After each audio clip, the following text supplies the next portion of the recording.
जय श्रीराम। आज भिडियो मु भारतर सर्वबृहत सनातन धर्मर प्रतीक राम मंदिर ड्रॉइंग करी दिखाइबी। आपण माने भिडियोटी को शेष जाए देखिए, कारण यही भिडियो राम मंदिर ड्रॉइंग सहित राम मंदिर सहित जड़ित बहु गुरुत्वपूर्ण तथ्य कथा कहबी, जहाको जानिबा निहाती आवश्यक। मर्यादा पुरुषोत्तम श्री रामचंद्रंकर ଏହି ଭବ୍ୟ ମନ୍ଦିର ଉତ୍ତର ପ୍ରଦେଶର ଅଯୋଧ୍ୟା ନଗରୀରେ ଅବସ୍ଥିତ। ଆପଣମାନେ ଜାଣିଥିବେ, ବହୁ ବର୍ଷ ଧରି ସୁପ୍ରିମକୋର୍ଟରେ ରାମ ମନ୍ଦିର ଭୂମିକୁ ନେଇ କେସ୍ ଚାଲିଥିଲା। ଶେଷରେ ଧର୍ମର ହିଁ ଜୟ ହୋଇଥିଲା। ମାନ୍ୟବର ଅଦାଲତଙ୍କ ରାୟ ଆସିବା ପରେ ଏହି ଭବ୍ୟ ମନ୍ଦିରର ନିର୍ମାଣ ଆରମ୍ଭ ହୋଇଥିଲା।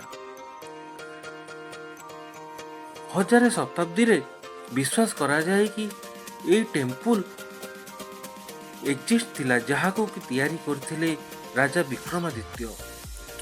ସେହିଭଳି ଭାବରେ 1528 ମସିହାରେ ଯେତେବେଳେ ବାବର ରାଜ କରିଥିଲେ, ସେତେବେଳେ ସେ ହିନ୍ଦୁ ମନ୍ଦିରକୁ ଡିମୋବିଲାଇଜ କରିକି ସେଠାରେ ଏକ ବାର୍ବି ମସଜିଦ ନିର୍ମାଣ କରିଥିଲେ। ତ ବାର୍ବି ମସଜିଦ ଆଉ ପ୍ରଭୁ ଶ୍ରୀରାମଚନ୍ଦ୍ରଙ୍କର ଜନ୍ମଭୂମିକୁ ନେଇ ଯେଉଁ ତର୍କ ସୃଷ୍ଟି ହୋଇଥିଲା, ତାହା ସୁପ୍ରିମକୋର୍ଟରେ ଚାଲିଥିଲା। 2019 ମସିହାରେ ଯେତେବେଳେ ମାନ୍ୟବର ଅଦାଲତ ସନାତନ ଧର୍ମର ସପକ୍ଷରେ ଉଦ୍ଦିଷ୍ଟ ଥିବା ସମସ୍ତ ପ୍ରକାର ଦସ୍ତାବିଜକୁ ଦେଖି ଫଇସଲା ଜଣାଇଲେ, ସମସ୍ତଙ୍କ ମନ ଭିତରେ ଏକ ଆବେଗ, ଏକ ଭକ୍ତିପୂର୍ଣ୍ଣ ବାର୍ତ୍ତା ଖେଳି ଯାଇଥିଲା। ଏଥିପାଇଁ କି ଯେ ଏବେ ଅଯୋଧ୍ୟାରେ ପ୍ରଭୁ ଶ୍ରୀରାମଚନ୍ଦ୍ରଙ୍କର ମନ୍ଦିର ନିର୍ମାଣ କାର୍ଯ୍ୟ ଆରମ୍ଭ ହେବ ଏବଂ 2020 ମସିହାରେ ପ୍ରଭୁ ମର୍ଯ୍ୟାଦା ପୁରୁଷୋତ୍ତମ ଶ୍ରୀ ରାମଚନ୍ଦ୍ରଙ୍କର ଭବ୍ୟ ମନ୍ଦିର କାର୍ଯ୍ୟକ୍ରମ ଆରମ୍ଭ କରାଯାଇଥିଲା। ମନ୍ଦିରଟି ନାଗରା ଆଉ ଡ୍ରାବିଡିଆନ ମାନଙ୍କ ଷ୍ଟାଇଲରେ ତିଆରି ହୋଇଥିଲା।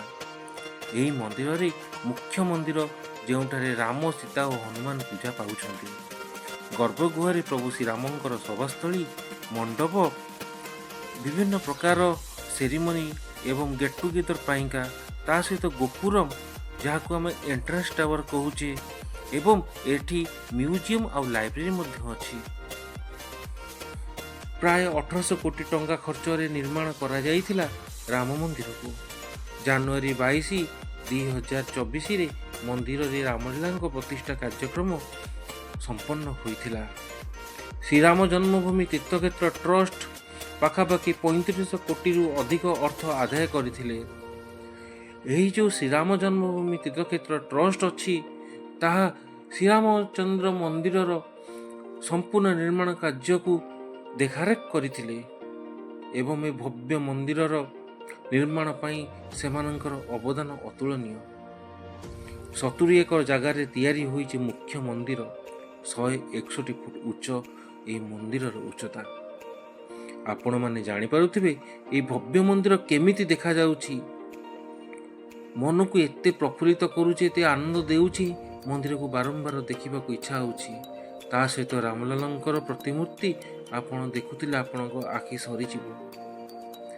ଦେଖୁଥିଲେ ମୂର୍ତ୍ତିକୁ ଆପଣ ଲାଗୁଥିବ ଯେ ଯେମିତି ଜୀବନ୍ତ ଠାକୁର ପୂଜା ପାଉଛନ୍ତି। ତେଣୁ ଆପଣମାନେ ଡିସାଇଡ୍ କରିନିଅନ୍ତୁ, ଆପଣମାନେ କେଉଁ ରାସ୍ତାରେ ଯିବେ, ସତ୍ୟ ନ୍ୟାୟ ଧର୍ମର ରାସ୍ତାରେ ଯିବେ କି ଅନ୍ୟାୟ ଅଧର୍ମ ରାସ୍ତାରେ ଯିବେ। ଯଦି ଆପଣ ସନାତନୀ, ତେବେ ସନାତନ ଧର୍ମକୁ ଆପଣମାନେ ସମର୍ଥନ କରନ୍ତୁ ଆଉ ପ୍ରଭୁ ଶ୍ରୀରାମଚନ୍ଦ୍ରଙ୍କ ଦର୍ଶନ ଜୀବନ କାଳରେ ଥରେ ଯେମିତି ହେଲେ କରନ୍ତୁ। ଅଯୋଧ୍ୟା ନଗରୀକୁ ବୁଲି ଯାଆନ୍ତୁ ଏବଂ ଶ୍ରୀ ପ୍ରଭୁ ରାମଚନ୍ଦ୍ରଙ୍କର ଦର୍ଶନ କରି ସେମାନଙ୍କର ଆଶୀର୍ବାଦ ଲାଭ କରନ୍ତୁ। ମାନବ ସେବା ହିଁ ଭଗବାନଙ୍କର ସେବା। ତେଣୁ ନିଜ ଘର ପାଖ ଅଞ୍ଚଳରେ, ନିଜ ସାହି ପଡ଼ିଶାରେ, ନିଜର ଲୋକାଲିଟିରେ ଯେଉଁ ଅସହାୟ ମଣିଷମାନେ ଅଛନ୍ତି, ସନାତନ ଧର୍ମର ପ୍ରତୀକ ହୋଇ ଆପଣ ସେମାନଙ୍କୁ ସାହାଯ୍ୟ କରିବା ପାଇଁ ଆଗେଇ ଆସନ୍ତୁ। ଦେଖିବେ ଆପଣଙ୍କୁ ଭଲ ଲାଗିବ। ସନାତନ ଧର୍ମର ଯେଉଁ ମୂଳ ମନ୍ତବ୍ୟ, ମାଧବ ସେବା ହିଁ ମାନବ ସେବା ହିଁ ମାଧବ ସେବା, ତାକୁ ବି ଯଥାର୍ଥତା ପ୍ରତିପାଦନ ମିଳିପାରିବ। ତେଣୁ ଆପଣମାନେ ଆଜି ଦେଖନ୍ତୁ, ମୁଁ ଏହି ଡ୍ରଇଂରେ ପ୍ରଭୁ ଶ୍ରୀରାମଚନ୍ଦ୍ରଙ୍କର ଡ୍ରଇଂ କେତେ ଭଲ କରିଛି, କେତେ ଭଲ କରିନି, ତା କମେଣ୍ଟ ମାଧ୍ୟମରେ ଜଣାଇବେ। ଯଦି ମୋ ଭିଡ଼ିଓଟି ଆପଣମାନଙ୍କୁ ଭଲ ଲାଗୁଛି ତାହେଲେ ଲାଇକ୍ କରନ୍ତୁ। ଯଦି ବହୁତ ଭଲ ଲାଗୁଛି ତାହେଲେ ସବସ୍କ୍ରାଇବ୍ କରନ୍ତୁ ଆଉ କମେଣ୍ଟ ମଧ୍ୟ କରନ୍ତୁ। ସେୟାର କରିବାକୁ ଜମା ଭୁଲିବେନି। ଜୟ ଶ୍ରୀରାମ।